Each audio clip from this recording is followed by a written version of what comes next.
Fala galera, tudo bem com vocês? Teacher Bia aqui novamente. O nosso vídeo de hoje é muito importante e muito legal. O assunto, na verdade, são os quantifiers. Quer aprender um pouquinho mais sobre isso? Mas antes, se inscreva no nosso canal, curta os nossos vídeos, porque a cada semana tem vídeos sensacionais com esses professores maravilhosos da YouTalk Idiomas. E você não vai querer perder isso, não é mesmo?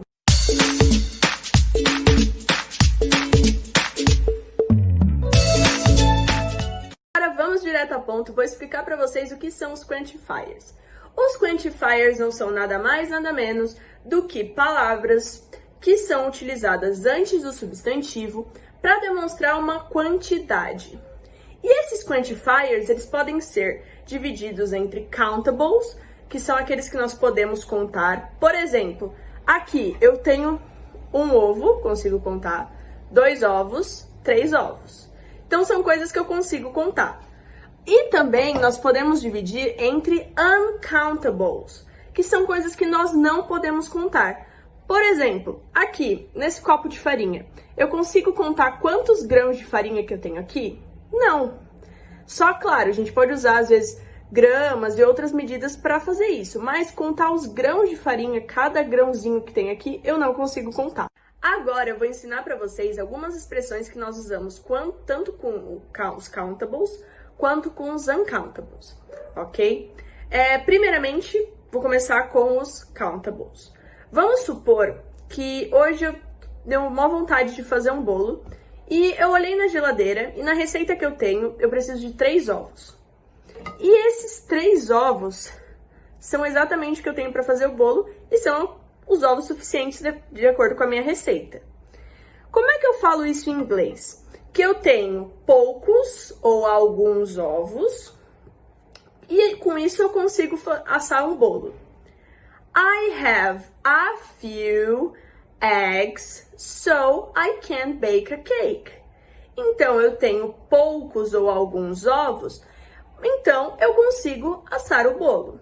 Então, a few nós usamos tanto para poucos, poucas, alguns, algumas. Agora, vamos supor que na minha receita eu preciso de 3 ovos, só que eu olho na minha geladeira e eu só tenho 2 ovos. Então, com esses 2 ovos, eu tenho poucos ovos e eu não consigo assar o bolo. Como é que eu falo isso em inglês? I have few eggs, so I can't bake a cake. Então, few, eu tenho poucos ovos. Few nós usamos para poucos.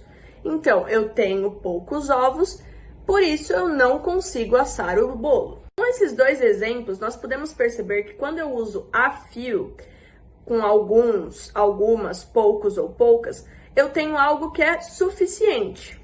E quando eu uso few, poucos, poucas, é algo que não é suficiente, é insuficiente. Agora, vamos para as expressões que nós utilizamos com os uncountables. Vamos continuar nessa ideia do bolo. Eu tô a fim de fazer um bolo, olhei na minha geladeira e eu tenho farinha o suficiente para fazer o bolo. Como é que eu falo isso em inglês? I have a little flour, so I can bake a cake.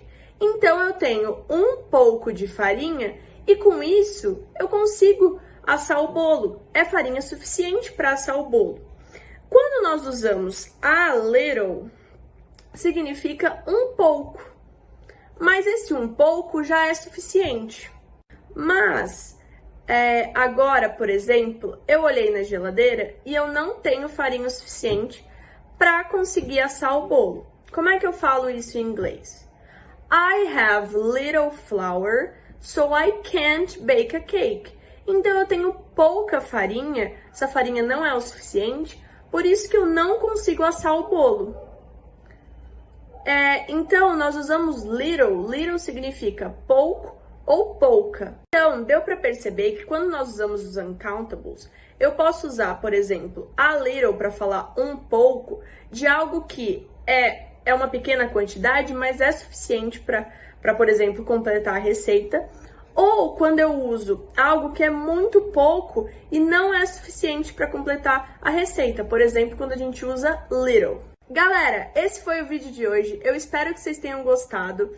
Se inscrevam no nosso canal, curtam os nossos vídeos. A cada semana nós teremos vídeos sensacionais com esses professores maravilhosos da YouTalk Idiomas. É isso aí. Espero que vocês tenham gostado e a gente se vê.